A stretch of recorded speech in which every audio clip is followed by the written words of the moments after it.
The street corner looks ordinary.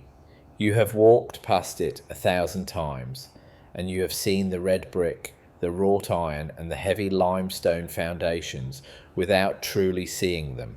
But look closer. Look at the windows that sit half buried beneath the pavement, their glass panes staring into the dark earth like the eyes of a drowning man. We are told these are light wells. We are told they are architectural quirks of the 19th century, designed for ventilation in an era of coal smoke and cramped quarters. Ask yourself why a builder would expend the capital to carve elaborate arched windows only to bury them 6 feet deep. Ask yourself why the grand entrances of our oldest post offices and courthouses require a flight of stairs to reach a second story that claims to be the first. This is the first crack in the narrative, not a mistake, not a trend, something else. The official record calls it the grade level adjustment. They tell us the mud of the unpaved Victorian streets necessitated these elevations, but the math of the load distribution does not hold. When you excavate these sites, you do not find a foundation built to be underground. You find ornate masonry, finished doors, and finished street levels that extend far below the current asphalt. It is as if the world we inhabit was simply dropped on top of another world that was still warm when the dirt arrived. Consider the silence of the archives. If you go to the local historical society, you will find photographs of these cities being built, but look at the cranes. Look at the technology of 1880. You see horse-drawn carts and wooden scaffolding. Then look at the buildings they are supposedly erecting. These are monolithic structures of granite and marble, featuring precision-cut blocks that defy the primitive tools visible in the foreground. It is a mismatch of scale. It is a contradiction of capability. We are led to believe that men in top hats, using nothing but handsaws and pulleys, constructed sprawling neoclassical metropolises across North America in a matter of months. Not one city, not 10 cities, hundreds, from San Francisco to Chicago to the remote outposts of the Pacific Northwest. The architecture is identical. It is the same Greco-Roman language, the same domed capitals, the same impossible symmetry. And then they burned. Between 1870 and 1920, nearly every major city in the Western world suffered a great fire. We are told these were accidents of wooden construction, but why did the stone melt? Why did the iron warp into shapes that suggest temperatures far beyond the reach of a simple lantern kick? It was not a series of tragedies. It was a liquidation. It was the systematic erasure of a global aesthetic that did not belong to the people who claimed it. What if the history we are taught is a curated set of lies designed to obscure a singular, uncomfortable truth? We call it the Tartarian world, a name whispered in the corners of forbidden cartography. Maps from the 16th and 17th centuries show a vast empire, Tartary, spanning the entirety of northern Asia and reaching deep into the Americas. It had its own flag, its own rulers, and its own sophisticated infrastructure. Then, in the mid-19th century, it vanished. It was scrubbed from the textbooks. It was reclassified as a collection of nomadic tribes. But nomadic tribes do not build star forts. They do not engineer atmospheric electricity harvesters. If you look at the old world's cathedrals, you see the remnants of a technology we no longer understand. The spires are not for aesthetics. The rose windows are not merely for light. They are components. The metal rods protruding from the domes were not flagpoles. They were antennae. Look at the red brick of the old power stations and the way they mimic the layout of modern circuit boards. We are living in the ruins of a high-technology civilization that mastered the extraction of energy from the ether. We are the inheritors of a ghost empire, scavenging the shells of their greatness, while pretending we laid the bricks ourselves. The institutional gatekeeping is absolute. If you mention the mud flood to an academic, they will cite drainage patterns. If you mention Tartaria, they will speak of cartographic errors. But errors do not repeat themselves with such terrifying consistency across 3 centuries of map making. You are seeing the result of a coordinated reset. Think of the orphan trains. Between 1854 and 1929, over 200,000 children were shipped across the United States to be distributed to families in the West. Where did they come from? Why were the cities suddenly teeming with parentless children at the exact moment the old world was being rebranded? They were the survivors of the transition. They were the blank slates upon which a new, controlled history could be written. They were told their ancestors were pioneers and peasants, not the architects of the grand domed halls they were now tasked with cleaning. The world was repurposed. The mental asylums of the late 1800s were not built for the insane. They were repurposed palaces used to house those who remembered the world before the mud. It was a psychological sterilization. If you could not accept the new timeline, you were removed from it. Everywhere you look, the evidence of this theft is hiding in plain sight. Take the World's Fairs of the late 19th century. These were not temporary exhibitions. They were white cities of unimaginable beauty, built with fountains, electric lights, and massive palaces. The official story is that they were made of staff, a mixture of plaster and hemp, and were designed to be torn down after 6 months. Ask yourself why a nation would build a functional, electrified city of marble-like structures just to dynamite it a year later. They were not temporary. They were the last standing hubs of the old world. They were used to showcase the new inventions of the reset, taking credit for technologies that had been in use for centuries. Once the public had been sufficiently dazzled and the narrative of progress had been cemented, the buildings were demolished. They were erased so that no one could ask how a society that still used outhouses managed to build the Court of Honor in Chicago. It was a controlled demolition of history. We are the occupants of a house we did not build, reading a manual written by the people who broke in and changed the locks.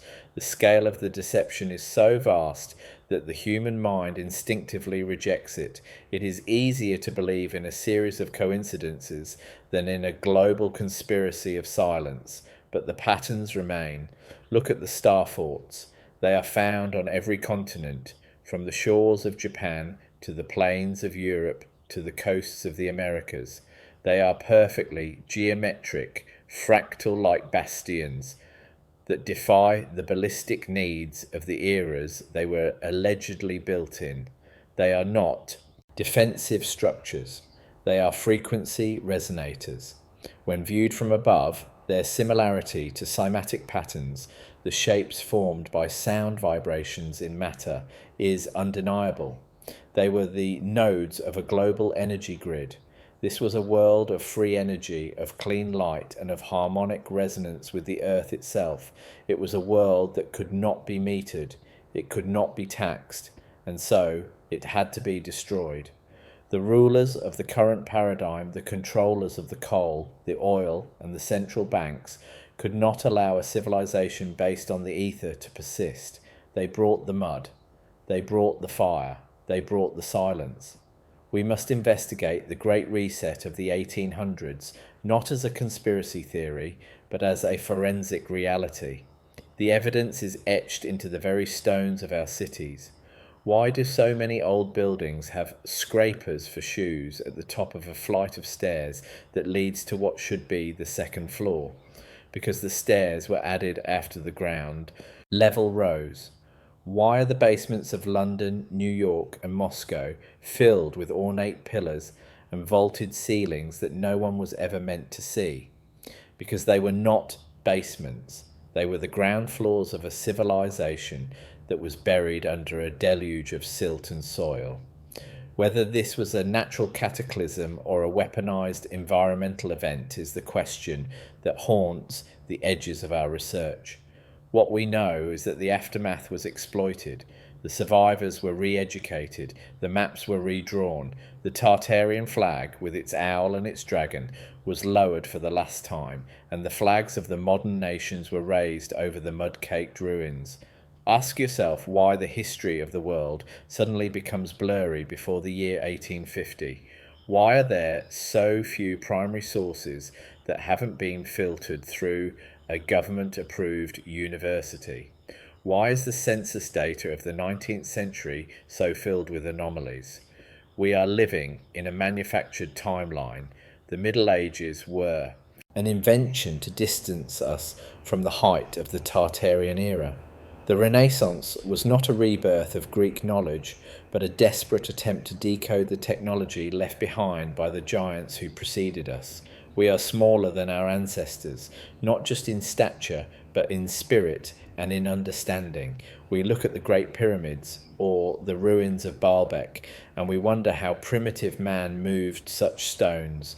They were not primitive. We are the ones who have regressed. We are the ones living in the dark, using flicking incandescent bulbs, while the ghosts of the past are still trapped in the mercury-filled glass of the old cathedrals. The erasure is not just in the stones, it is in the language. The word Tartarus in Greek mythology refers to a deep abyss, a place of imprisonment for the Titans. Is it a coincidence that the empire of Tartaria was relegated to the abyss of history? The victors of the last great war, the war for the soul of the earth, did not just kill their enemies, they deleted them. They took the grand libraries and they burned the books that did not fit the new narrative. They took the children and they told them they were the sons of pioneers. They took the technology and they hid it behind patents and national security seals, and they left us here in these half-buried cities to wonder why the windows look into the dirt. We are the urban explorers of a planet that has been colonized by a force that claims to be us. We are the investigators of a crime that has no statute of limitations because the crime is still being committed every time a child opens a history book. This is the somber reality of our investigation. We are not looking for a lost city in the jungle. We are looking for the city we live in. We are uncovering the layers of a global deception that is so thin yet so opaque that it requires a total shift in perception to see. Once you see the buried windows, you can never unsee them. Once you see the star forts, the entire map of the world changes. Once you realize that the classic architecture of our government buildings is actually the repurposed hardware of a free energy empire, the authority of those governments begins to crumble. They are not the creators. They are the squatters. They are the managers of a ruined estate, terrified that the rightful heirs will one day wake up and recognize the furniture. The investigation does not end with a smoking gun. It ends with an opening of the eyes. What if the world you know is just a thin layer of paint over a masterpiece you were never meant to see? What if the normal day, we are told, existed, was actually the final day of a world that was better, brighter, and far more mysterious than we are allowed to imagine? The silence of the modern street is a mask. It hides the hum of a frequency we can no longer hear, a resonance that once unified the architecture, the atmosphere, and the human spirit. If you look at the old photographs of San Francisco before the 1906 quake, you see a city of impossible grandeur. You see the Palace of Fine Arts, with its towering colonnades and celestial proportions, sitting amidst a landscape that had supposedly been a wilderness just decades prior. Ask yourself how a gold-rush town of miners and prospectors suddenly possessed the masonry skills of ancient Rome. Ask yourself how they transported the thousands of tons of stone required to build a city that rivaled the capitals of Europe. The official narrative says it was the wealth of the mines, but wealth does not grant knowledge. Wealth does not grant the specialized engineering required to construct domes that span hundreds of feet without a single steel girder. We are told these buildings were neoclassical. That is a label of convenience. It is a word used to bridge the gap between what we are told people were capable of and what we clearly see they achieved. Not a revival, not a tribute, a continuation. Look at the patterns of the brickwork in the industrial sectors of our oldest cities. You will see chimneys that stand 300 feet tall, often isolated, disconnected from any logical furnace or boiler room. They tell us these were for smoke, but look at the tops. They are often capped with intricate ironwork or copper needles. They were not exhausts, they were intakes. In the Tartarian world, the atmosphere was a battery. The high concentration of noble gases in the upper layers of the air allowed for the transmission of power through wireless induction. This is why the old cathedrals are always located on top of limestone aquifers. The water acted as a ground, while the metallic spires acted as the collectors. It was a closed-circuit world. When the controllers moved in, they didn't just burn the books, they stripped the antennas. They replaced the copper domes with lead and slate. They cut the wires of the global nervous system and replaced them with the metered, suffocating grid of the combustion engine. They took it free and made it finite. They took the infinite and made it a commodity. The pattern of erasure extends to the very soil beneath our feet. In the 1840s, the geological records show a massive anomaly that the mainstream ignores. They call it the year without a summer, or they cite volcanic eruptions in distant lands. But look at the visual evidence of the cities. You see the mud flood in every photograph from the era. You see the piles of dirt being carted away by the ton from the streets of Paris and Moscow. You see the workers standing in front of the half-buried mansions, their shovels looking pathetic against the scale of the sediment. Where did the dirt come from? It was not a slow accumulation of dust. It was a sudden, violent displacement of the Earth's crust. Whether it was a liquefaction event caused by a solar flare or a calculated tectonic weapon, the result was the same. The ground level rose by 10 to 20 feet globally. The old world was drowned in a sea of silt. The survivors didn't rebuild. They excavated. They dug out enough of the structures to make them habitable, turned the second floors into first floors, and renamed the original ground levels the tunnels or the sewers. What if the Dark Ages never happened?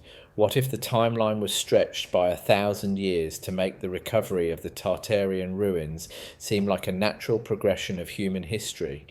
In the 17th century, a scholar named Jean Hardouin suggested that most of the ancient Greek and Roman texts were forgeries created by monks in the 13th century. What if he was only partially right? What if the forgery was much larger? If you remove the fabricated centuries, the Roman Empire and the Tartarian Empire become one and the same. The ruins we see in Italy are the same ruins we see in the American Midwest.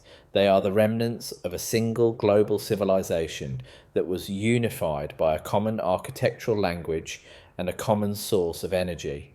The institutional gatekeepers have spent centuries separating these sites into different eras and cultures to prevent us from seeing the map as a whole. They want us to believe in local histories because a global history is too dangerous. A global history suggests a global power that was lost and a global enemy that took its place. Consider the layout of Washington, D.C., or the Plan of Versailles. These are not just cities, they are enormous circuit boards. The streets are the traces, the monuments are the capacitors, the reflecting pools are the batteries. When you walk through the National Mall, you are walking inside a machine, but the machine is broken. The power that once flowed through these channels has been diverted or suppressed. The obelisks, which were once conductors of atmospheric energy, have been rebranded as decorative tributes to dead men. We are told that George Washington was a mason who used sacred geometry for symbolic reasons. Ask yourself, why would a practical revolutionary care about the precise alignment of a stone pillar with the star Sirius? They didn't build these cities for symbolism, they built them for function.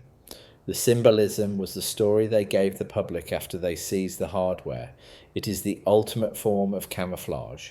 If you want to hide a power plant, call it a temple. If you want to hide a transmitter, call it a tomb. The skeletal remains of this world are everywhere, but we are trained to see them as folly. In the parks of Europe and the estates of New England, you will find follies. Small, ornate buildings that serve no apparent purpose. They are often built in the shape of miniature temples or Gothic towers. The history books say they were built by bored aristocrats to look picturesque. Not this. Not that. Something else. These were the relay stations for the local energy grids. They were functional nodes in a network that provided light and heat to the surrounding land. When the network was deactivated, they became useless curiosities. They were mocked as the playthings of the rich to ensure that no commoner would ever think to look inside them for a hidden switch or a buried cable. It is a tactic of psychological warfare. If you can't hide the evidence, make it look ridiculous. Make the truth look like a hobby for the eccentric. The institutional erasure is most evident in our museums.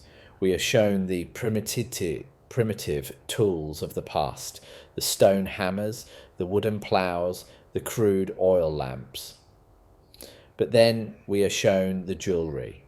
We are shown the Fabergé eggs, the intricate gold filigree of the Scythians, and the precision cut gemstones of the Mughal Empire. These objects require tools that the museums claim did not exist. They require magnification, high-speed lathes, and chemical refining processes that weren't invented until the 20th century. How did a nomadic tribesman in the Tartarian steppes create a golden necklace with links so small they can only be seen with a microscope? The answer is that they weren't nomads.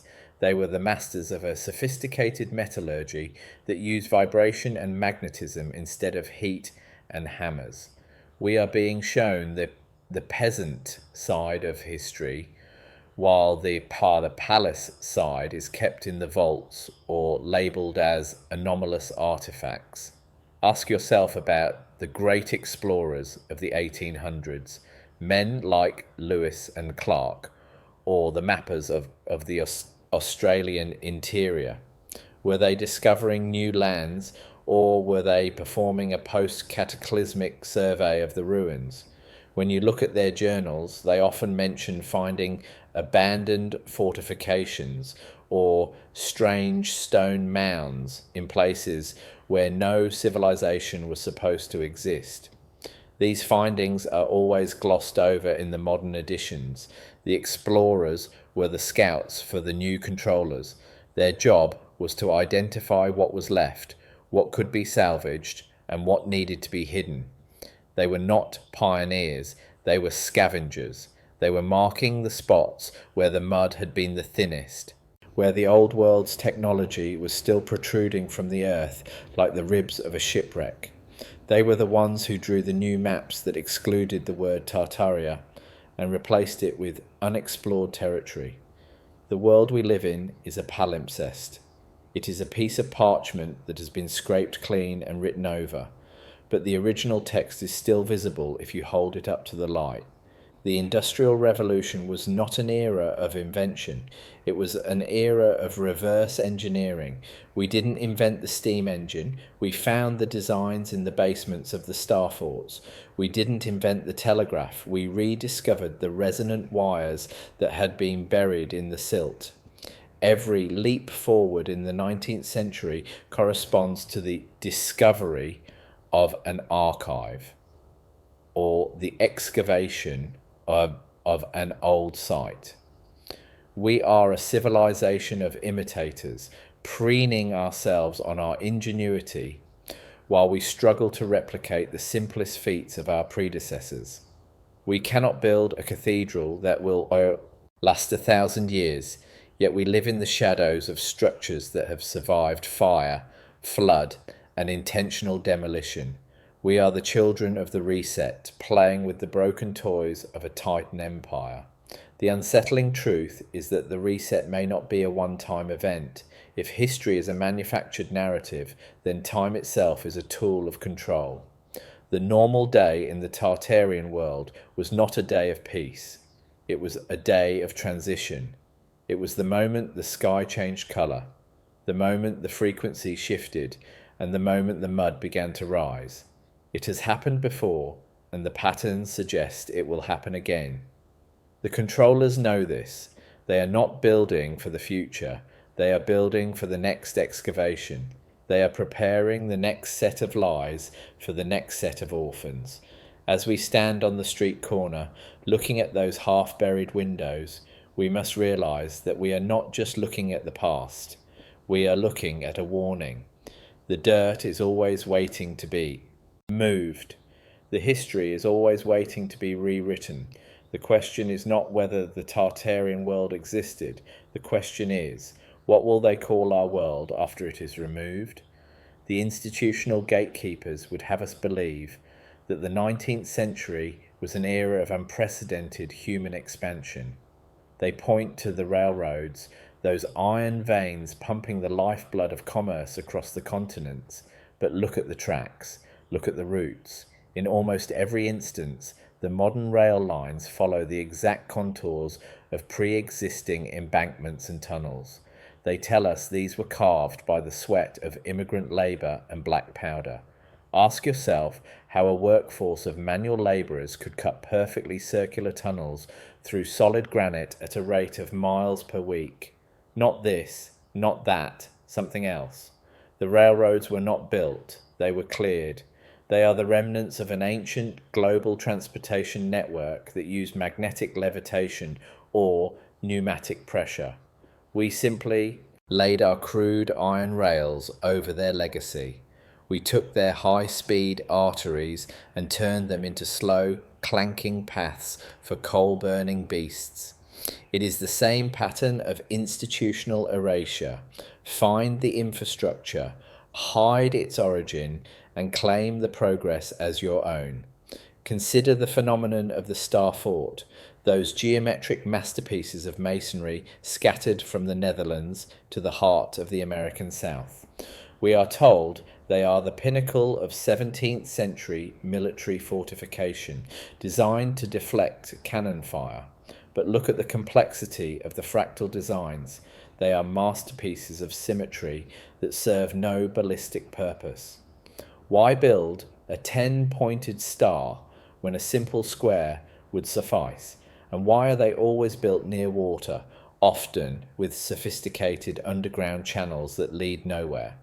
They were not forts, they were resonators.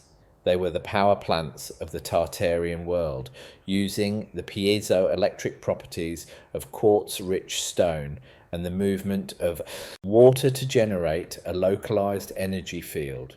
When you stand in the center of a star fort today, you feel a stillness, a strange acoustic clarity.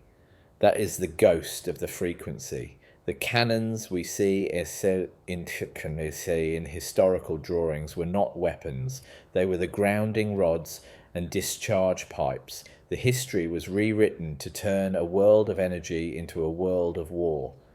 What if the great migrations of the 1800s were not a search for opportunity, but a forced resettlement?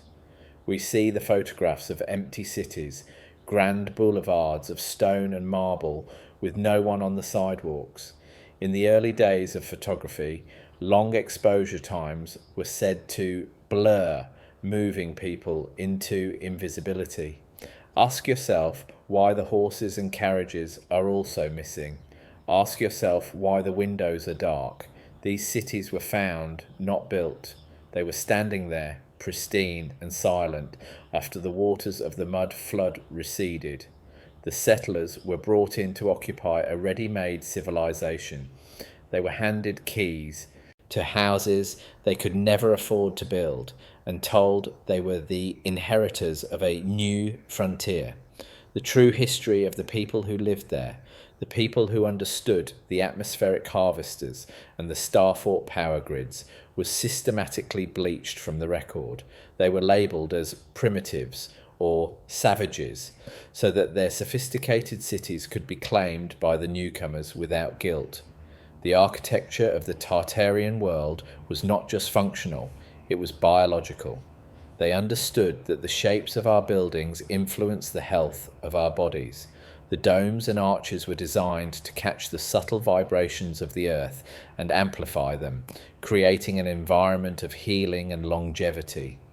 This is why we feel a sense of awe in an old cathedral that no modern skyscraper can replicate. The controllers of the reset knew this. They couldn't allow a population to remain healthy and vibrant. They needed us tired, disconnected, and dependent. So they stripped the copper from the roofs. They broke the rose windows. They introduced the 440 hertz tuning to our music to disrupt our natural internal rhythms. They turned the healing palaces into government offices and museums, where the energy is stagnant and the air is heavy with the scent of old paper. We are living in a deactivated machine, wondering why we feel so drained by the very walls that were meant to nourish us. Look at the giants. In the archives of the late 1800s, there are thousands of reports from across the globe, from the mounds of Ohio to the caves of the Caucasus, of massive skeletons being unearthed. 7 feet, 9 feet, 12 feet tall. These reports are not from tabloids. They are from the New York Times, the Smithsonian, and respected scientific journals. And then, abruptly, the reports stop. The skeletons vanish. The Smithsonian is accused of dumping crates of bones into the Atlantic. Why? Because the existence of giants destroys the Darwinian timeline. It suggests that the people of the Tartarian world were not like us. They were larger, stronger, and possessed a different physiology. They were the builders of the monolithic doors we see in old courthouses, doors that are 20 feet high, but have a modern handle installed at waist height. We are told these were for grandeur. Not this, not that, something else. They were built for the people who actually used them. We are the smaller successors, living in a house built for a father we have been taught to forget. The institutional gatekeeping of our history is a form of spiritual incarceration. By telling us we came from nothing, from mud and toil and primitive struggle, they disconnect us from our true potential. They want us to believe that the peak of human achievement is the smartphone, while the people of the ancient Tartarian world were likely communicating across continents using the very air we breathe. Look at the Victorian obsession with spiritualism and seances. They weren't just talking to ghosts. They were trying to recover the lost science of the ether. They knew they had lost something vital. They were surrounded by the ruins of a magical world, and they were desperate to find the instruction manual. But the controllers were faster. They gave us science as a religion, a narrow box of rules that excludes anything that cannot be measured, texted, and sold. They turned the mystery of the cosmos into a series of equations that only they are allowed to solve. Every great fire of the 19th century followed a specific pattern. It would start in a localized area, then spread with impossible speed, jumping across stone streets and water barriers. Eyewitness accounts from the Great Fire of Chicago and the burning of San Francisco speak of blue flames and rocks that glowed white hot. This is not the behavior of a wooden fire. This is the behavior of directed energy or thermite-like acceleration. The fires were not accidents. They were the cleanup. Crews.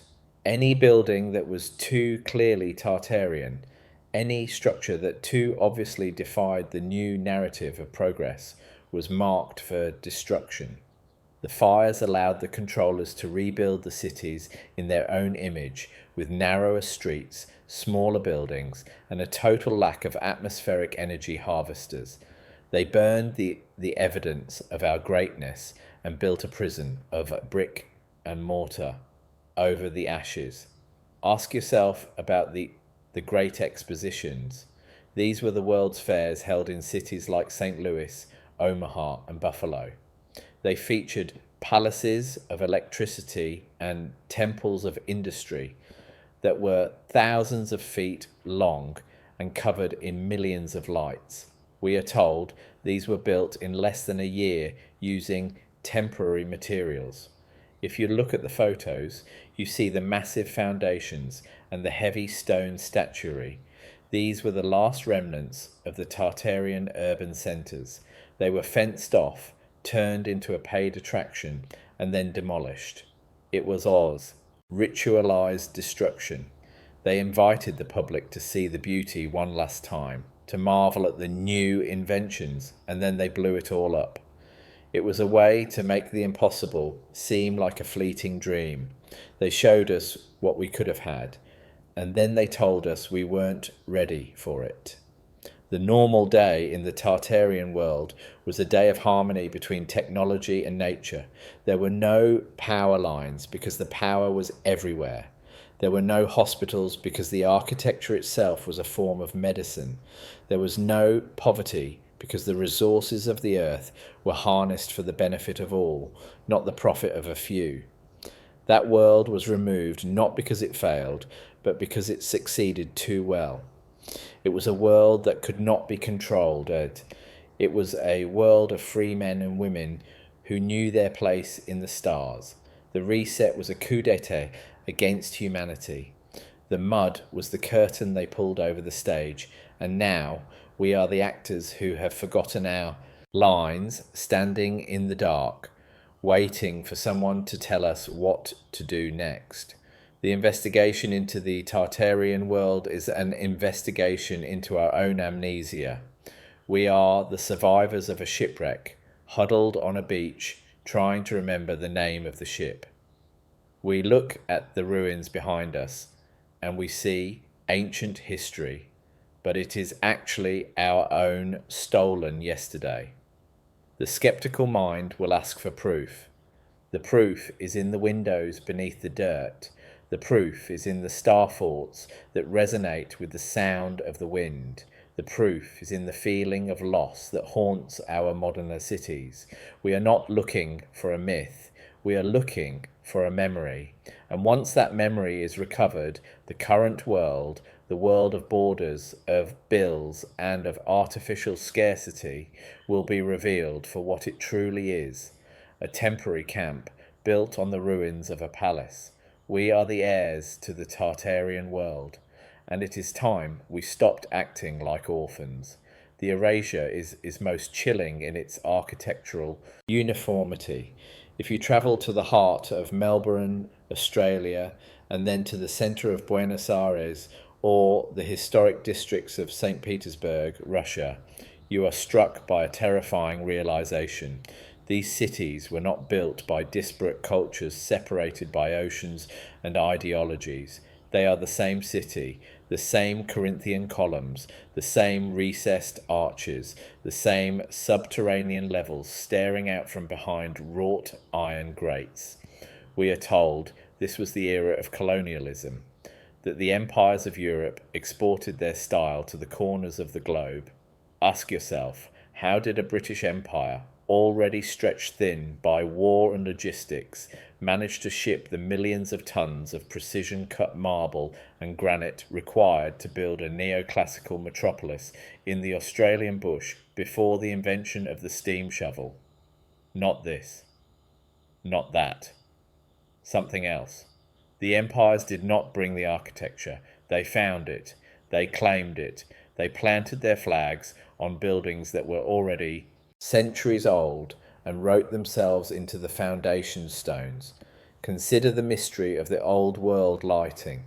Long before the public was introduced to the Edison bulb, the cities of the Tartarian world were bathed in a soft, ubiquitous glow. There are accounts of eternal lamps found in ancient tombs and luminous gas that emanated from the tops of cathedrals. This was not combustion. This was the ionization of the air. When you look at old postcards of the 1880s, you see street lights that have no wires. They are ornate pillars topped with glass orbs. They tell us these were gas lamps. But look at the infrastructure. There are no gas lines being dug in the photos. There are no soot marks on the glass.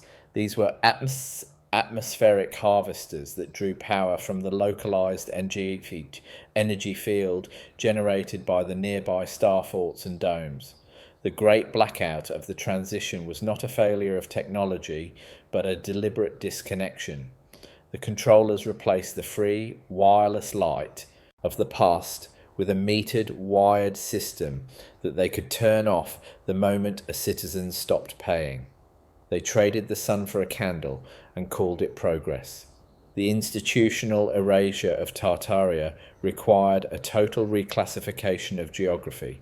If you look at an encyclopedia from the late 1700s, Tartary is listed as the largest country in the world. By the mid-1800s, it is a geographic region. By the 1900s, it has vanished entirely, replaced by Siberia and Central Asia. This was not just a name change, it was a lobotomy of the collective memory. They took a unified, high-technology global empire and broke it into a dozen squabbling nation-states. They gave each state a fake history, a fake language, and a fake set of grievances to keep them from looking across the border and recognizing their brothers. The world wars of the 20th century were not about ideology or territory. They were the final stage of the cleanup.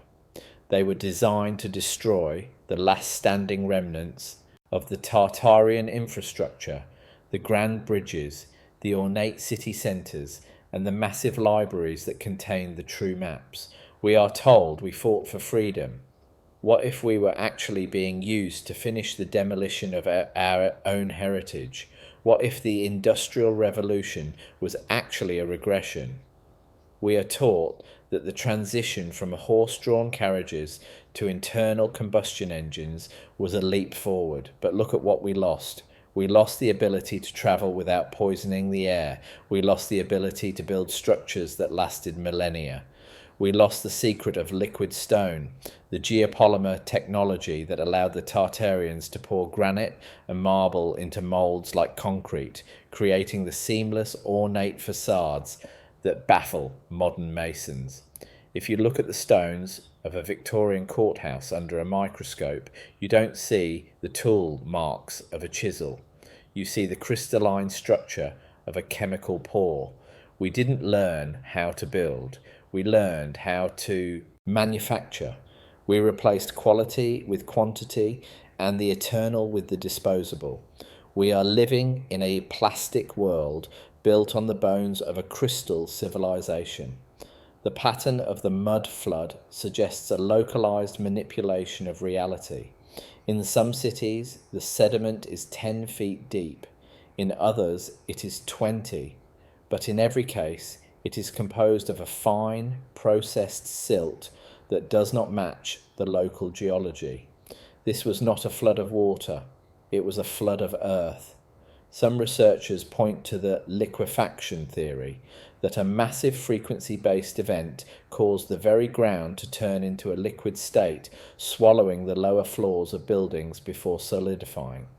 This would explain why the foundations are often perfectly preserved, yet trapped. Ask yourself, what kind of power could vibrate the earth at such a pitch? This is the technology of the gods, or the technology of a civilization that had mastered the resonant frequency of the planet itself. The reset was not just a political event, it was a geophysical one. They didn't just change the books, they changed the ground we walk on. The institutional gatekeepers are terrified of the star fort map. If you plot these structures on a global grid, they form a perfect network. They are positioned on ley lines and geomagnetic nodes. They are the chips on the motherboard of the earth. When you realize that the forts in North America are identical to the forts in Africa and Asia, the concept of independent cultural development collapses. There was only one culture. There was only one system. The Native Americans that the settlers encountered were often living in the ruins of these forts, using them as shelters. They didn't build them, but they knew they were sacred. The Indian Wars were not about land, they were about the control of the nodes. The US cavalry was sent to seize the star forts and the mounds because they were the keys to the planetary energy grid. They didn't just defeat a people. They occupied a machine. Consider the orphan trains once more. Where did the parents go? If you look at the death records of the mid-19th century, there is a massive spike in cholera and yellow fever outbreaks. But these outbreaks often coincide with the arrival of the settlers and the restoration of the cities. What if the plagues were biological warfare? What if they were used to clear out the remaining Tartarian population to make room for the new indoctrinated workforce? The orphans were the reboot of humanity. They were raised in state-run institutions, stripped of their names, and told they were the lucky survivors of a dark and primitive past. They were given a shovel and a broom and told to get to work cleaning the marble floors of a world they no longer knew was theirs. Every time you see a founder's statue in a city park, you are looking at a man who likely had nothing to do with the city's creation, but everything to do with its occupation. The normal day in the Tartarian world was a day of silence and power. There was no roar of engines, no clatter of steel, no smell of burning oil. There was only the low, melodic hum of the domes and the soft light of the ether lamps. People moved through the streets with a sense of purpose and calm, knowing that their needs were met by a world that provided for them. The reset turned that calm into anxiety. It turned that silence into noise. It turned that power into a debt. We are the descendants of the people who survived the noise. We are the ones who have been trained to find the hustle and the grind noble, while we ignore the fact that we are working 60 hours a week just to pay for the light that our ancestors harvested for free from the sky. We are the slaves who have been taught to love our chains because we've been told the chains are the latest technology. The institutional erasure is almost complete, but the cracks are widening. The more they try to hide the mud flood windows with planters and concrete, the more people notice the asymmetry. The more they try to tear down the white city buildings, the more photographers document the impossible masonry. The investigation is becoming a movement. It is a movement of people who refuse to believe that their ancestors were stupid, primitive, or weak. It is a movement of people who look at the grand domes of our state capitals and see not a symbol of democracy, but a piece of stolen hardware. We are reclaiming our dignity by reclaiming our history. We are looking at the normal day of the past and realizing it is the blueprint for our future. Ask yourself, what happens when the lie can no longer be sustained? What happens when the collective memory of the Tartarian world begins to surface like a submerged ship rising from the depths? The controllers are nervous. They are doubling down on the authorized versions of history. They are censoring the researchers and labeling the evidence as misinformation. But you cannot censor the stones. You cannot hide the fact that the street level of every major city is a lie. The investigation continues because the truth is not a secret hidden in a vault. It is a giant hiding in a dollhouse. We are the giants, and we are starting to realize that the house is much too small for us. The final part of the investigation is not about finding more evidence. It is about what we do with the evidence we already have. It is about waking up from the reset and realizing that the world didn't end in the 1800s. It was just put to sleep, and it is time to wake it up. The staccato rhythm of the city is changing. The silence is returning, not the silence of a grave, but the silence of a machine being tuned. As you walk back to that street corner, look at those buried windows one last time. They are not light wells. They are not architectural quirks. They are the eyes of the past, watching us, waiting for us to remember who we are. They have been patient for 150 years. They can be patient a little longer, but the clock is ticking. The normal day is coming back, not as a memory, but as a reality. And when it does, the history books will be the first things to burn, not by the hands of controllers, but by the light of the truth. Ask yourself, are you ready to see the world without the paint? What if the unresolved loop of history is finally about to close? The investigation is over. The restoration begins. The institutional silence surrounding the great canals of the 19th century is perhaps the most glaring omission in the record of the reset. We are told that thousands of miles of deep water channels were hand-dug by men with shovels and wheelbarrows across the rugged terrain of North America and Eurasia. In the official history of the Erie Canal, we are presented with a narrative of primitive ingenuity, of farmers and labourers carving through solid rock and dense swamp without the aid of heavy machinery or hydraulic engineering. Ask yourself how a young nation, barely decades removed from a revolutionary war, possessed the geological data and the logistical capacity to move hundreds of millions of tons of earth with such mathematical precision. Not this, not that. Something else. The canals were not dug, they were dredged. They were the pre-existing aquatic transit lines of the Tartarian world, designed to facilitate a global trade that did not rely on the burning of fossil fuels.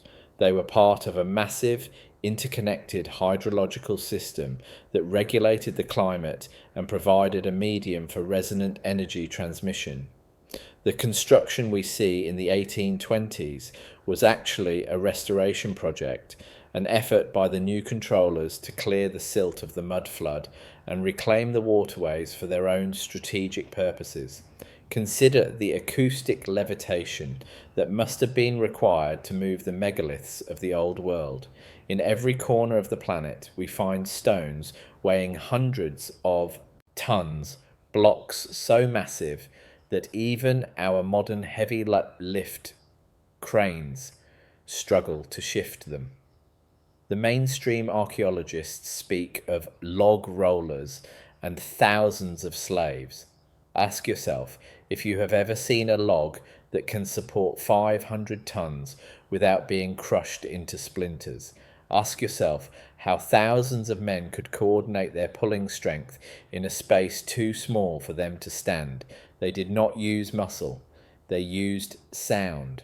The architecture of the Tartarian world was designed to be a musical instrument. By using specific frequencies, they could neutralize the gravitational pull on dense matter, making stones as light as air. This is why the singing of the monks and the chanting of the ancients are so often associated with the building of great temples. It was not a religious ritual, it was a construction technique. When the frequency was lost or stolen, the ability to build on such a scale vanished overnight. We are left looking at the results of a science that we now dismiss as magic because we no longer have the ears to hear it. The erasure of the Tartarian history is fundamentally an erasure of the feminine principle in technology. The old world was based on receptivity, on harvesting the energy that was already present in the environment. It was a passive, harmonious and nurturing system. The world that replaced it, the world of the reset, is based on aggression, on extraction, combustion, and the violent breaking of atoms. We have transitioned from a civilization that listened to the earth to one that screams at it. Look at the shape of the modern power plant compared to the old star fort. The power plant is a scar, a brutalist monument to heat and waste. The star fort is a flower, a geometric resonance chamber that worked in sympathy with the natural magnetism of the soil. This shift was not an accident. It was a deliberate move to sever the connection between humanity and the living intelligence of the planet. By making energy scarce and expensive, the controllers ensured that we would always be in a state of survival, too exhausted to look up at the spires and wonder where the light really comes from. What if the Great Pyramids are not ancient at all? What if they were the primary power hubs of the Tartarian world, functioning as late as the 18th century? There are maps from the 1600s that show the pyramids not as weathered ruins, but as gleaming, white-clad structures topped with golden capstones. They were the heart of a global wireless network that utilized the subterranean aquifers to generate a massive piezoelectric charge. The institutional gatekeepers have pushed the date of the pyramids back thousands of years into the mythic past to ensure we never think of them as functional technology. They want us to see them as tombs for dead kings rather than generators for a living world. If we understood that the pyramids were part of the same system as the cathedrals and the star forts, the entire narrative of primitive man would dissolve. We would realize that we are the ones living in the dark age, surrounded by the derelict remains of a planetary power plant that we have forgotten how to turn on. The normal day in the Tartarian world was marked by a different perception of time itself. Without the artificial pressure of the metered grid and the debt-based economy, the rhythm of life was dictated by the natural cycles of the sun and the etheric tides. People did not live in seconds and minutes dictated by a mechanical clock. They lived in states of being. The architecture assisted in this, with plazas and halls designed to induce meditative states through sacred geometry. The reset introduced the standardized time we know today, a system designed for the coordination of railroads and factories. They didn't just colonize our land, they colonized our internal experience. They turned us into workers who are perpetually out of time, chasing a horizon that they keep moving further away. We are the first generation of humans who feel behind even when we are standing still. This is the ultimate form of institutional erasure, the removal of the present moment. Look at the grand hotels of the late 1800s, those sprawling palaces with thousands of rooms built in remote locations where there was no surrounding population to support them.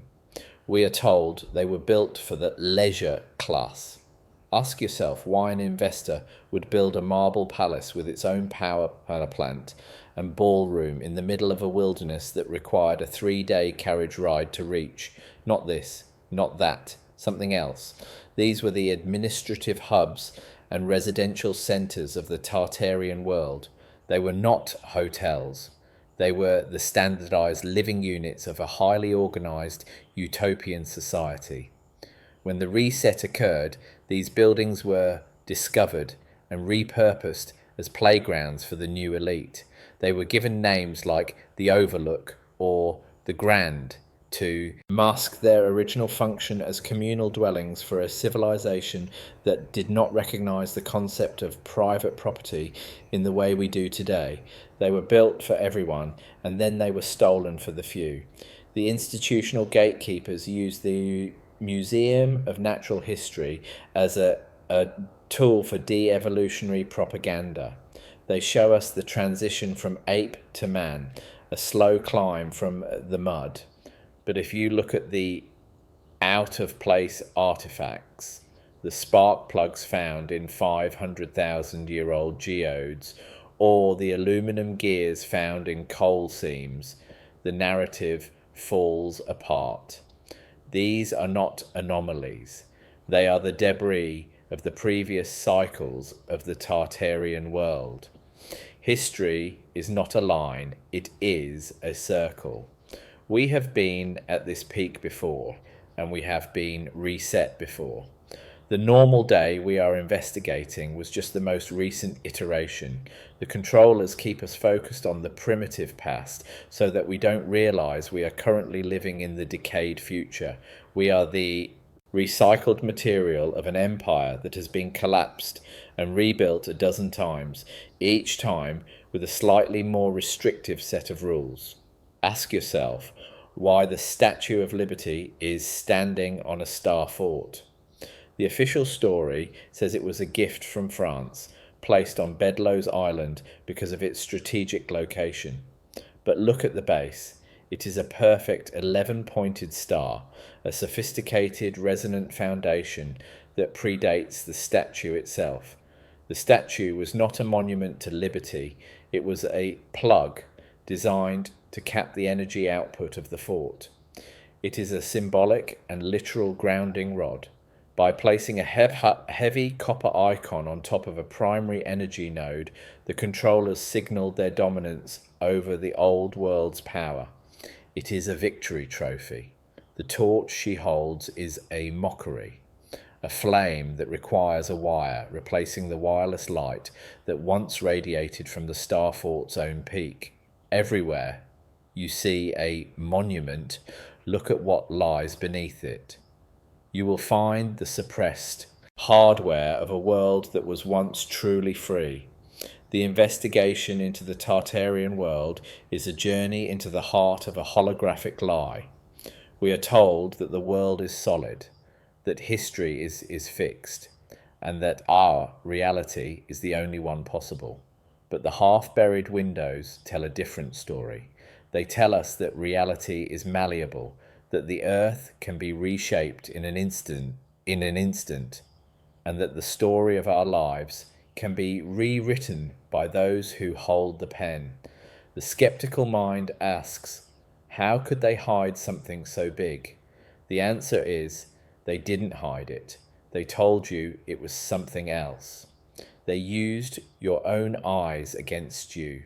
They gave you a name for the anomaly so that you would stop looking at it. They called it Victorian. They called it Gothic. They called it infrastructure. And you believed them because the alternative, that you are living in a giant, repurposed ruin, is too terrifying to contemplate. This is the somber weight of the investigative essayist. To see the world as it is requires a loss of innocence that can never be recovered. You can never again look at a city skyline without seeing the missing antennas. You can never again walk through a park without looking for the traces of the mud. You are an urban explorer in a city of ghosts, an investigator of a crime where the victims have been convinced they are the beneficiaries. But in that realization, there is a spark of forbidden knowledge. If they had to go to such lengths to erase the Tartarian world, if they had to flood the earth, burn the cities, and re-educate the children, then the power they were hiding must be truly immense. And that power is still there, beneath the pavement, waiting for someone to recognize it. The investigation is not just about the past. It is about the potential for a new normal day, one where the windows are finally above the ground. The pattern is reaching its conclusion. The staccato rhythm of the evidence has built to a crescendo. We have seen the anomaly, identified the pattern, and exposed the erasure. Now we are left with the philosophical open loop. If we are the inheritors of a stolen world, what is our responsibility to the truth? Do we continue to play our roles in the reset, or do we start to dig? The dirt is heavy, and the institutional gatekeepers are watchful, but the stone is patient, the domes are still standing, and the frequency is beginning to hum once more. Ask yourself, if you could turn the lights back on, would you? Or is the darkness of the lie more comfortable than the brilliance of the memory? The investigation ends here. The choice is yours.